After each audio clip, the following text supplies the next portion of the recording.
बिस्मिल्लाहिर्रहमानिर्रहीम। प्यारे बच्चों, आज हम सीखेंगे टू का टेबल। टू का टेबल बहुत इजी है।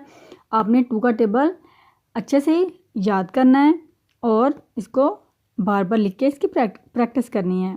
तो प्यारे बच्चों, कभी कभी टेबल में चीटिंग कर लेते हैं। चीटिंग करना, कभी कभी चीटिंग करना बुरी बात नहीं है। तो आज हम टेबल की चीटिंग सिखाते हैं आपको। तो देखिए, आपने टू का टेबल याद कर लिया, लेकिन बाज़ दफ़ा होता है कि पेपर्स में लिखते हुए आपसे मिसिंग हो जाता है और आपके नंबर कट हो जाते हैं।